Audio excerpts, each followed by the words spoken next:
And FYI, if anybody needs work study hours starting in the fall term, if you're here at COCC, I got a camera crew position approved. Which I did surveys last year on my courses. I record 105, 243, and 244. And everybody was like, don't stop doing the videos. Don't stop doing the videos. It's great when we can't get here. Don't stop doing the videos. Okay, we'll stop doing the videos. But then like 10 people were like, yeah, but if you could have somebody like run the camera so you're not like always talking off like I'm doing right now.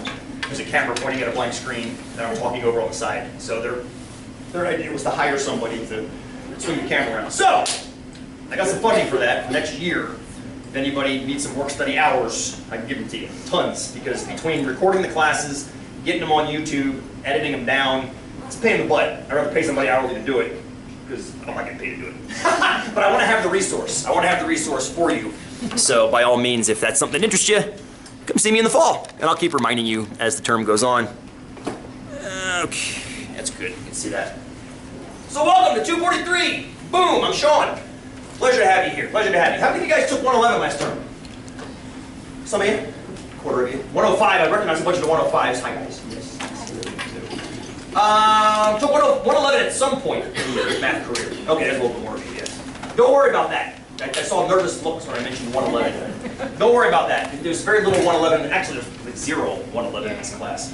I try to avoid that, that level of calculus-based math. That's really, 111 is designed for those of you guys that are going on to a calculus sequence. I apologize, you guys are sitting over there. You might want to pull the chairs out. This room kind of sucks.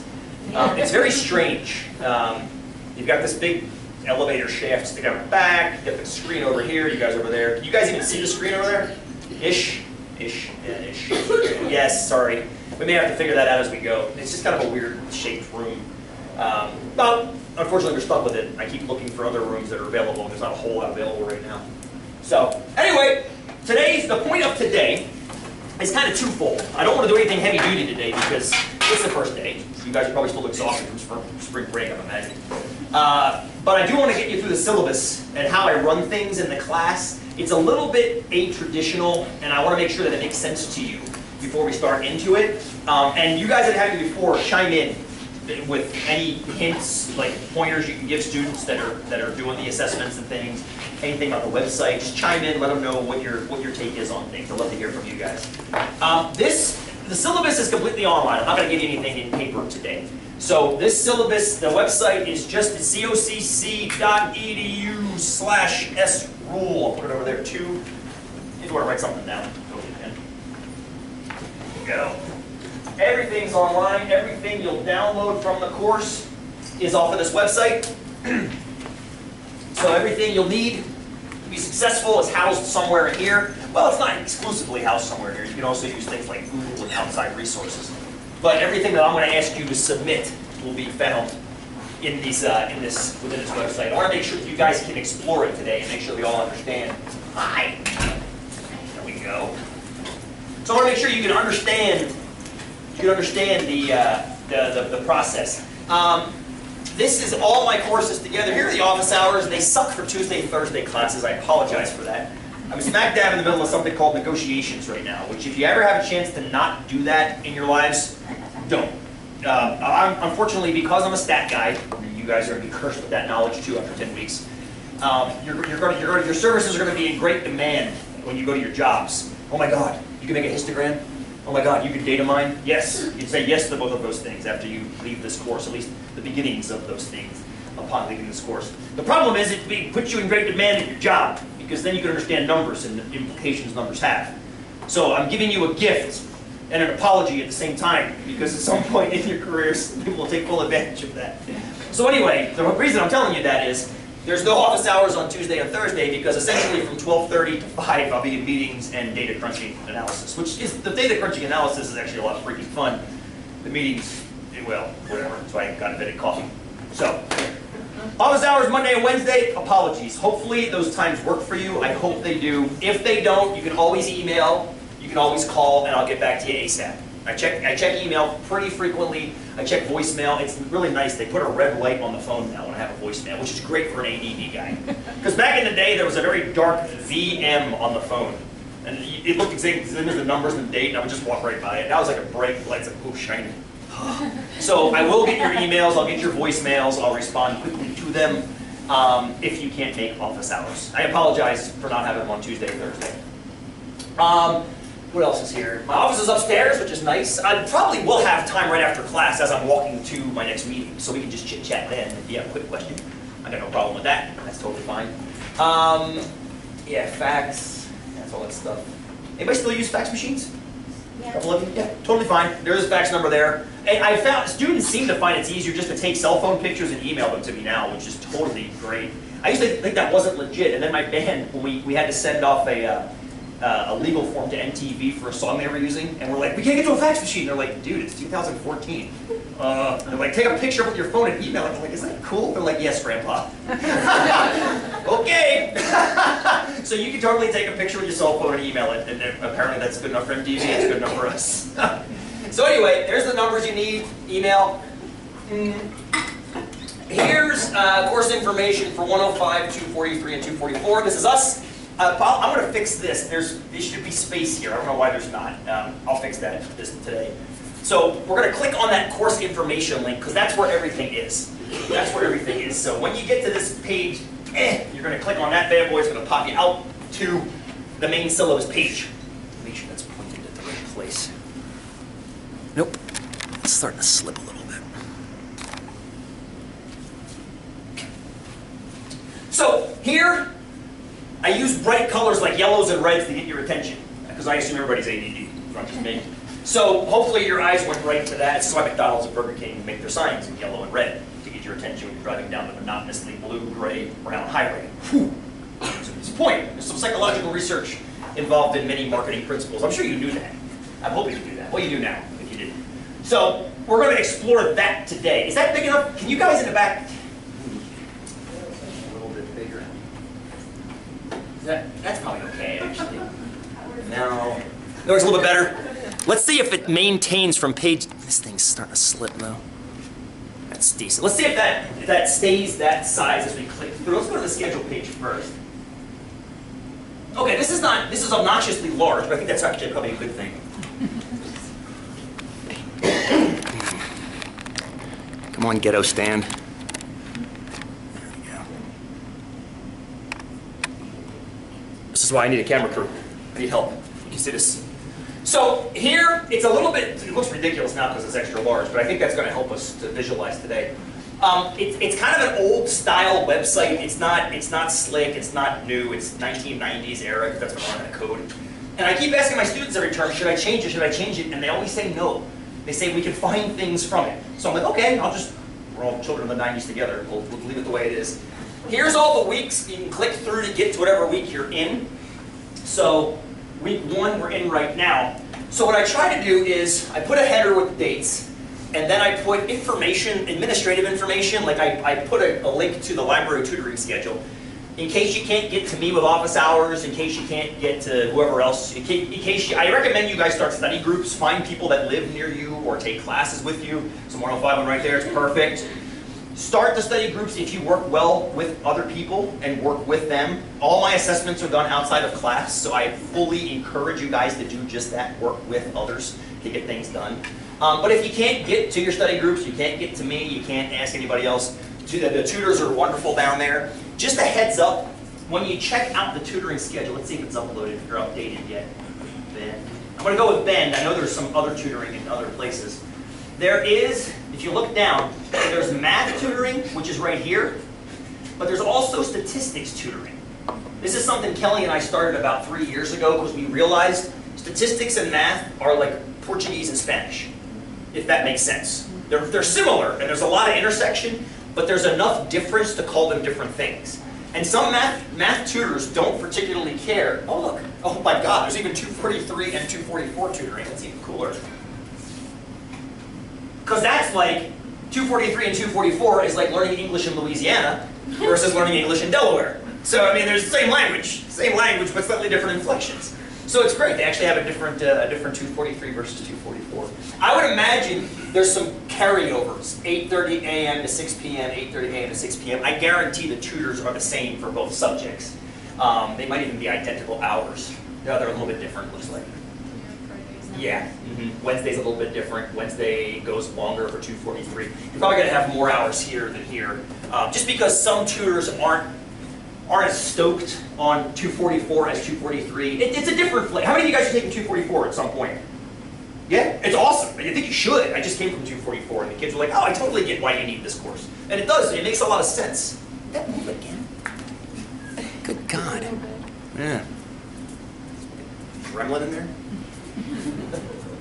So, at any rate, there are stat tutors. Try to ask the stat tutors for help before you ask the math tutors, because the math tutors sometimes don't feel comfortable helping out with statistics. You can always ask me, of course. You can always ask me, but the tutors are fantastic.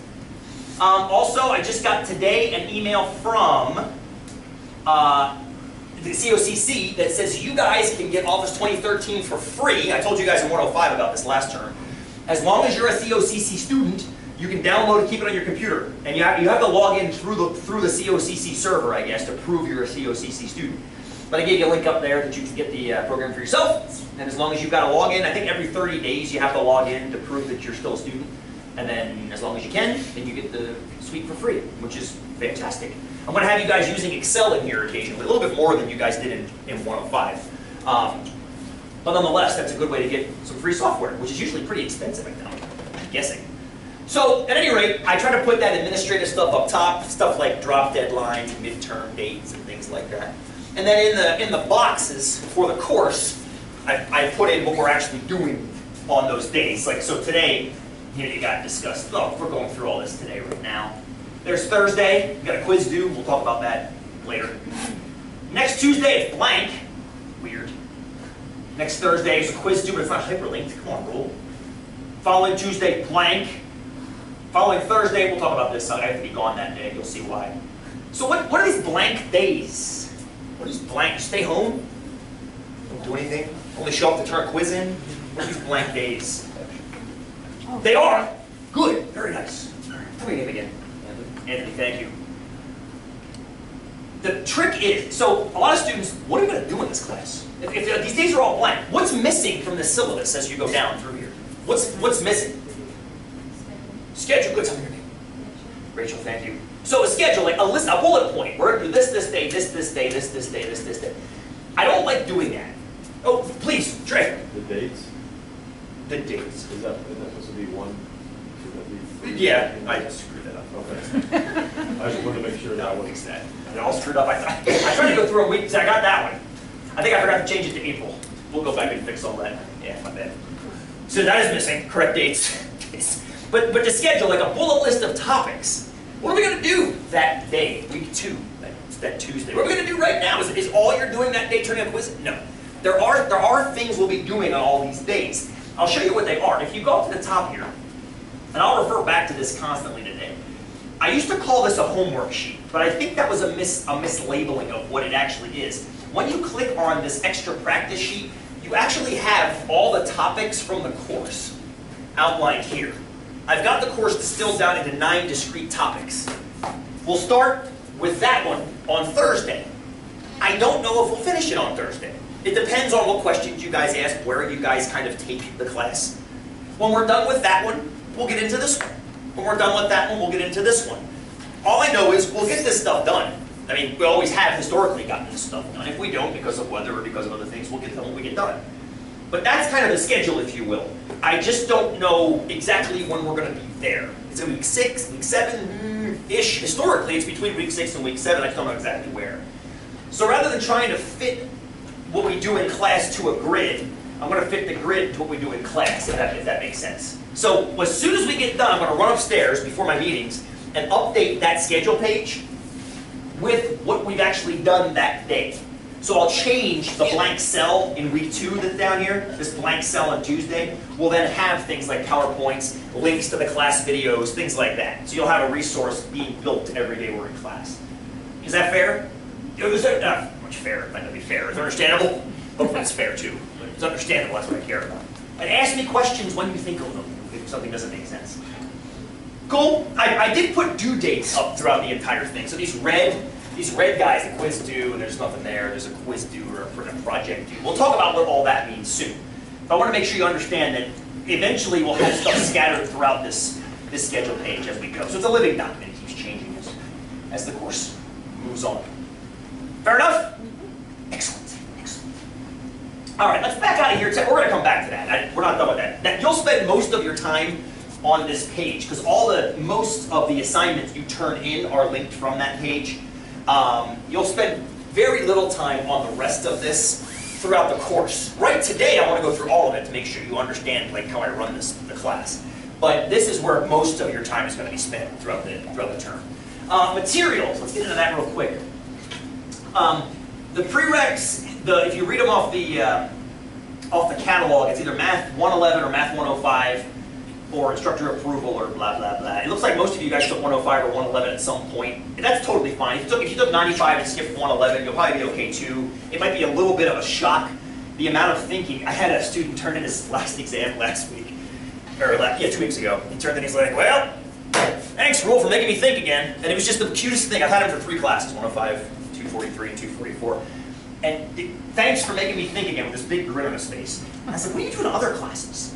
Like, do you not think in other classes? Like, you just reserve that for like little stat classes? And that's why I say a 95 to a 243 might be a jump. The amount I make you guys process might seem overwhelming at first. You can totally do it. I know you can. I've been doing this job for like 20 years. I know how far I can push you. I know how I can keep you just a little bit uncomfortable. That's where learning happens, where you're just a little tiny bit uncomfortable. Kind of like skiing, your knees are wobbly. You're skiing, you're going down, and you're not breaking your collarbone. Well, hopefully not breaking your collarbone. Nobody's going to break collarbones in here.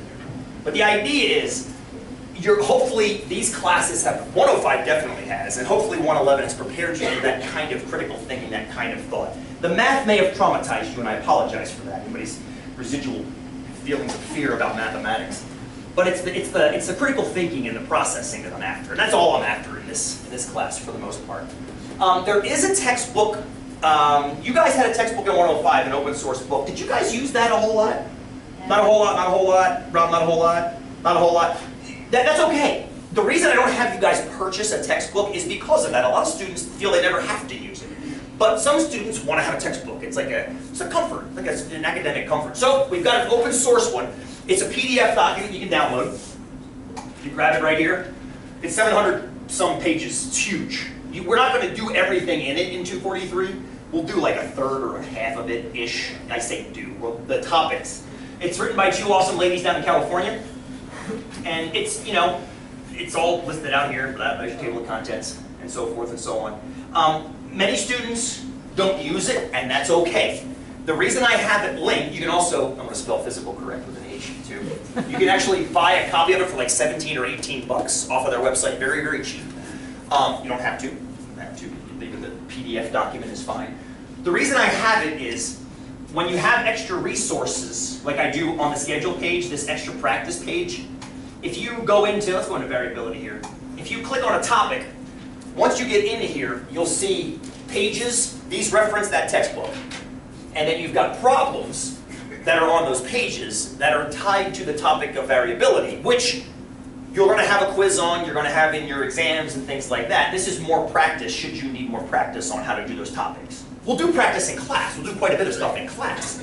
But if you need more, now the if, I don't know what you're going to need. It feels silly to make every single person in the room do every single problem for every single thing because you might not need that. So what I've done is I've set up some kind of self-guided resources, and here's how it works.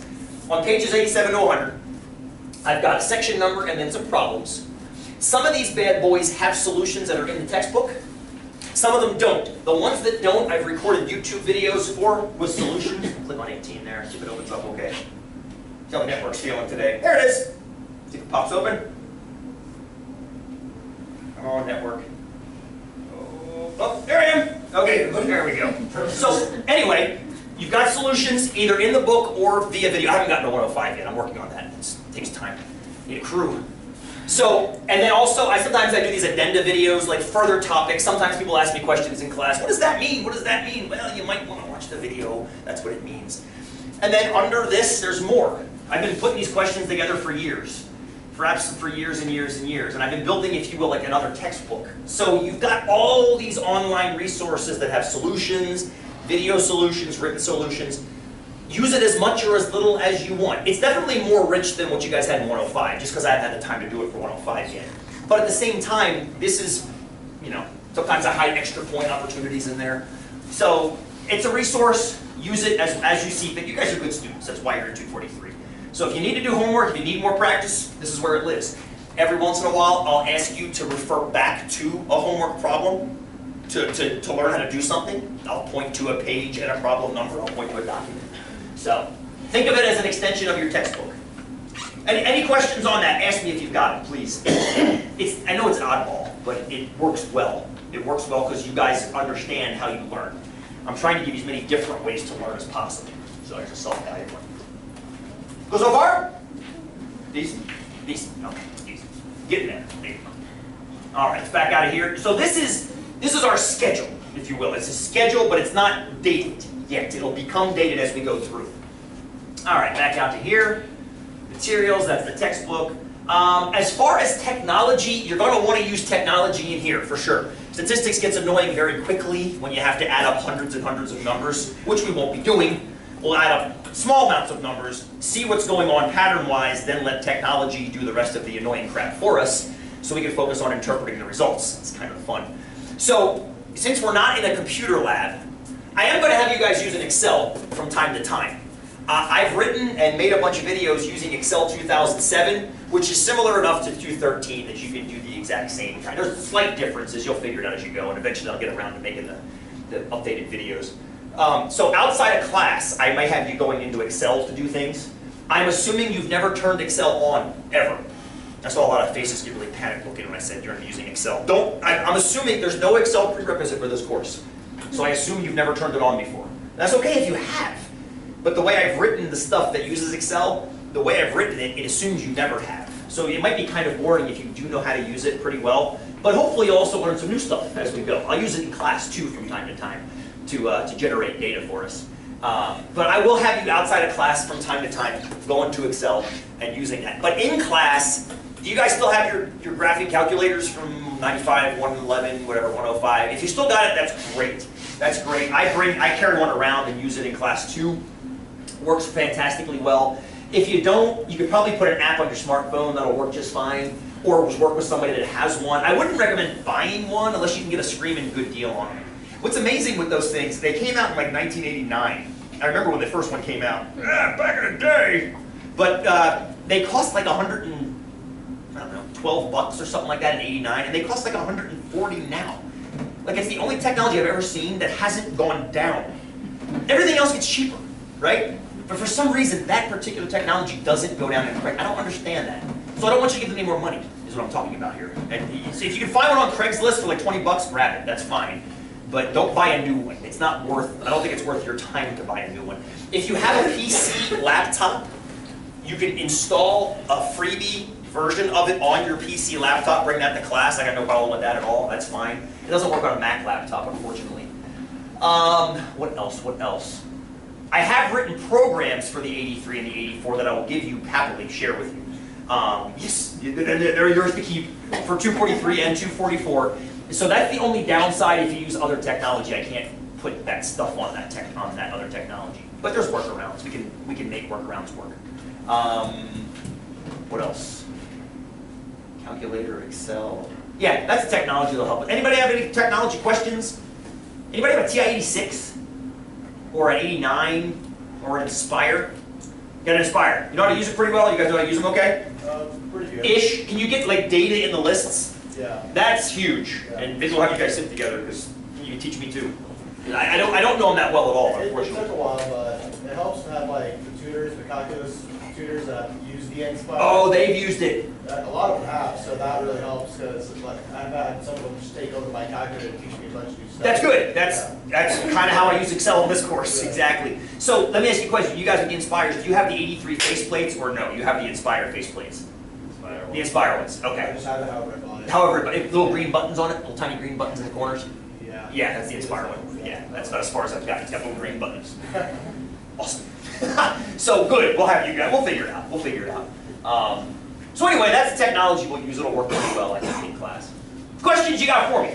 Fire away. Fire away. Anything yet? I know I'm allowed to deal with at 10. I apologize. All right. Let's talk about how you get points turned in. We talked about like the schedule page and where things are, where the quizzes are, where these magical things called projects are. Hey there. What are these magical things called? Yeah, grab a wall for right now. We'll go check people in a second here.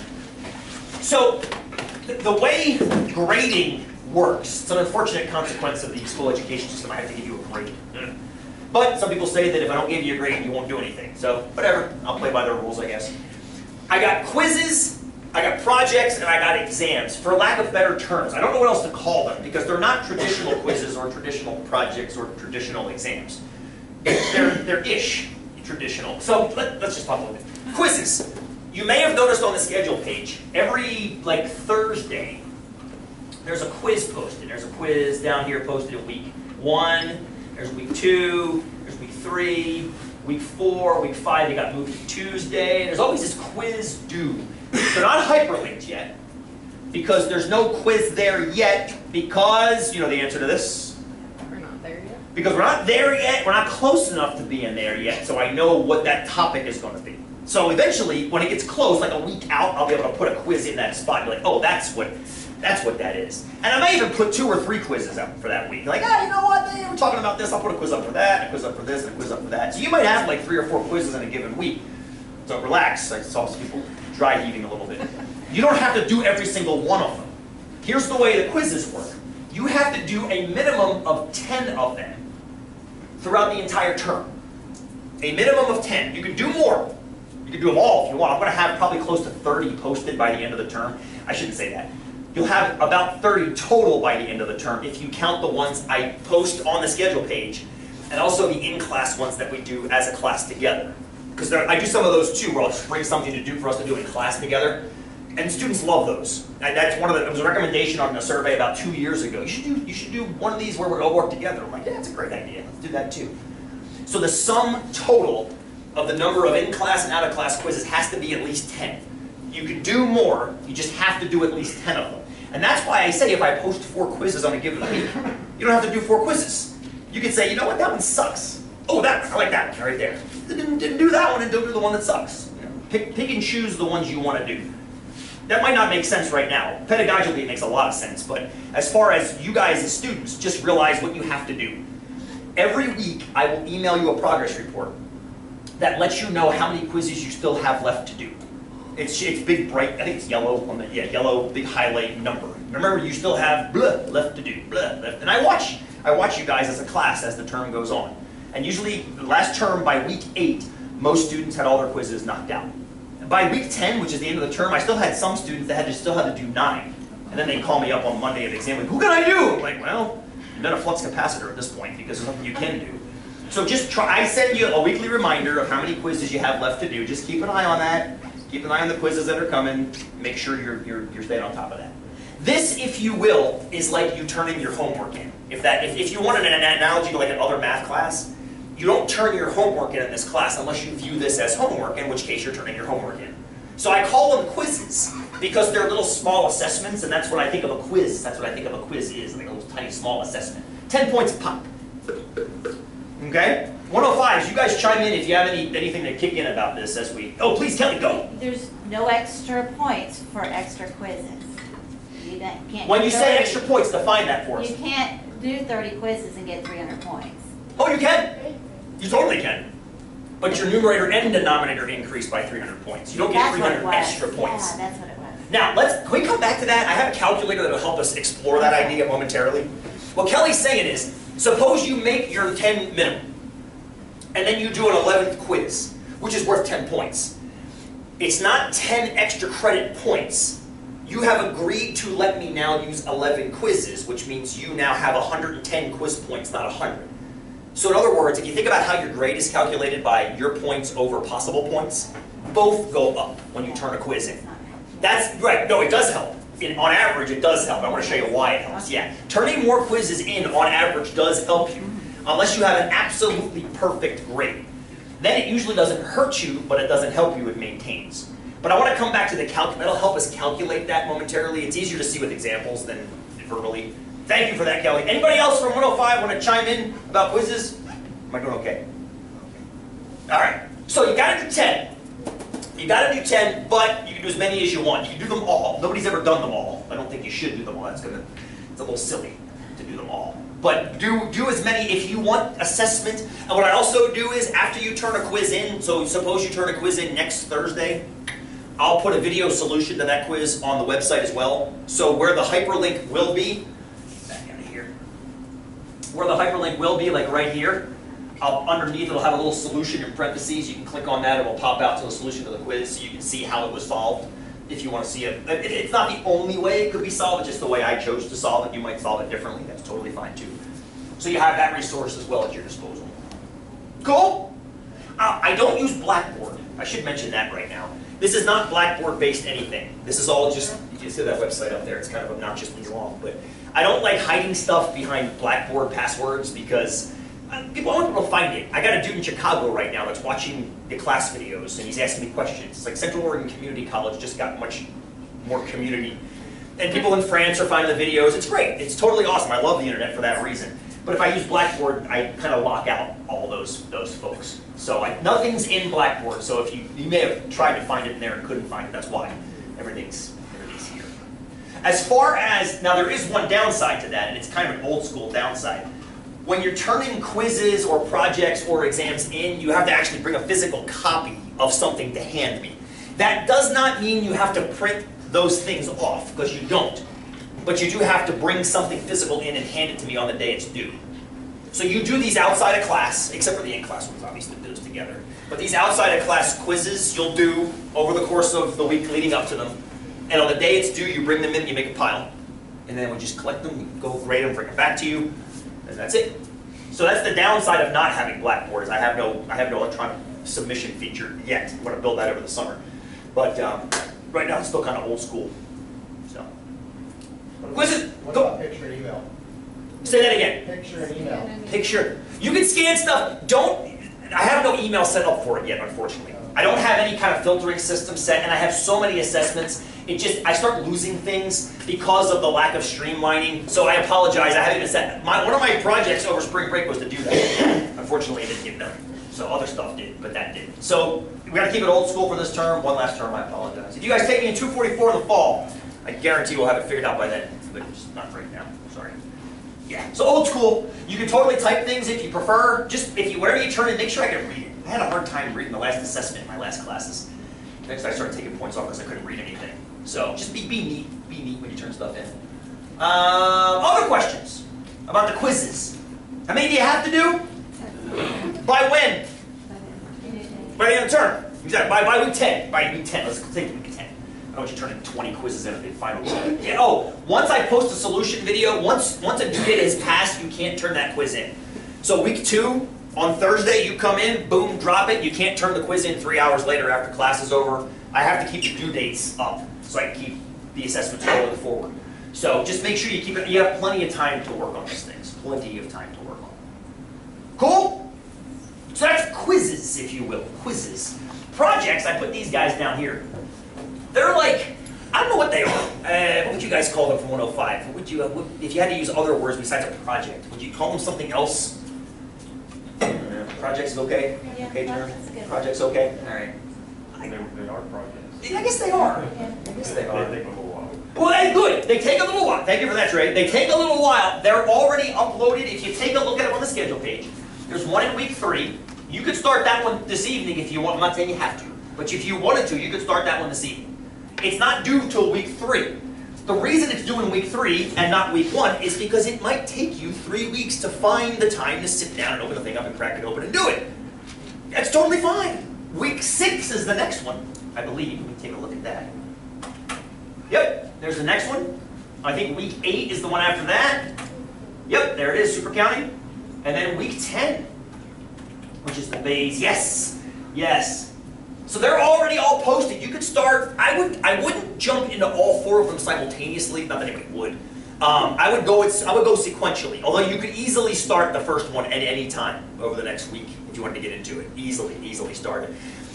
I think of them kind of as additional like chapters of a textbook. Let me crack one open and show you what I'm talking about. Let's go back to week 3. Basic probability.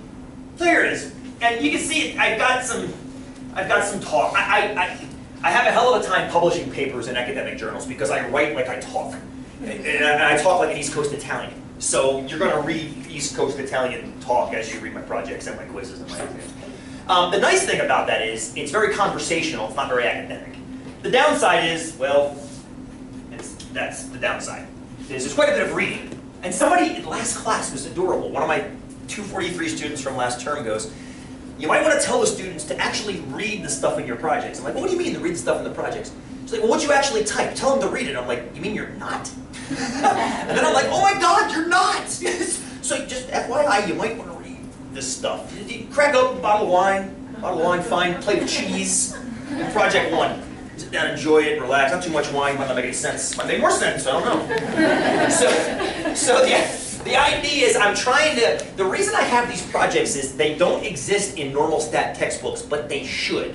And here's an example of why. Project 4 is about something called Bayes' theorem, which if you took a look at it would make your stomach churn right now. You shouldn't take a look at it and the theorem and the statement of it. What you should be interested in is, suppose you go to the doctor for a breast cancer screening, and the test you take comes back positive. How would you feel? Terrible? Terrible. Terrible. What would you expect your doctor to do? Take it again, Oh, that's it. Why? just in case it's wrong. What do you mean you said it was wrong? What do you mean we say wrong? It's an error. But what would that be called if it was an error? A false positive. Yeah. What is the chance of a false positive on a breast cancer test? Well, that's the thing. Nobody talks about that. Although, Kelly, you hit the exact, we should maybe take the test again. Believe it or not, this question was asked of a number of doctors in a research study. You're going to discover the correct answer to the problem. The doctor said everything from, I think it was 25% to 100%. So if you came back positive on a certain set of constraints, this is the prevalence of breast cancer in the general population and so forth and so on. If a breast cancer test comes back positive, what's the chance the patient actually has breast cancer? The answer is 6% based on the constraints the doctors were given. Based on those constraints the doctors were given. None of the doctors got it right. This worries me. This worries me. This also worries me. Like my wife was pregnant, Max is 6 and a half now. When Jen was pregnant, our midwife said, do you want to go for an amnio exam to test for Down syndrome? I was like, hell no, she doesn't want to do that. She's like, I don't. I'm like, no, you don't. You're not at risk. And then my midwife was like, what do you mean not at risk? And I'm like, oh, let's talk about what at risk means. Well, here's the deal. Here's the deal. 2 years later, my neighbor gets an amnio exam, comes back positive for Down syndrome.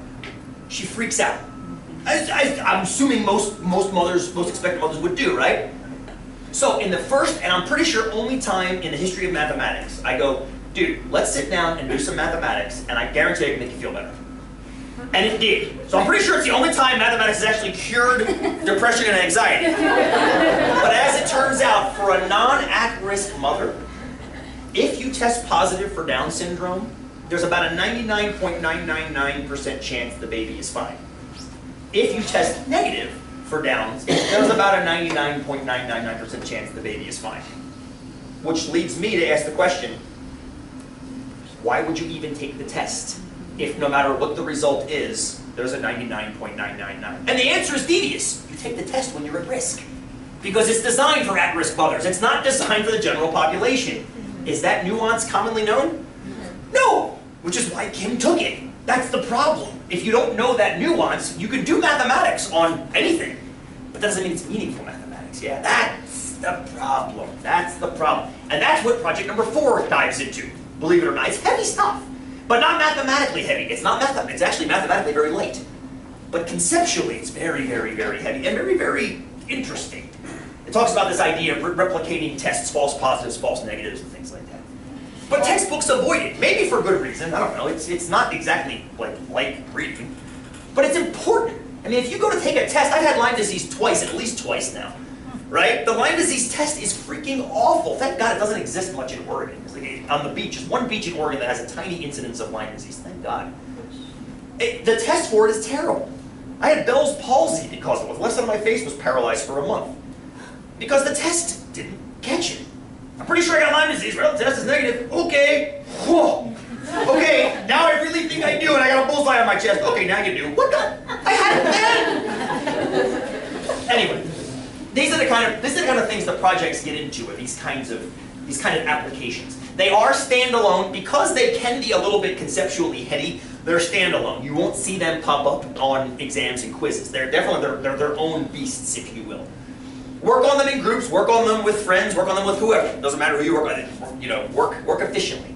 But you'll submit them just like you submit quizzes. And there's 4 of those scattered throughout the term.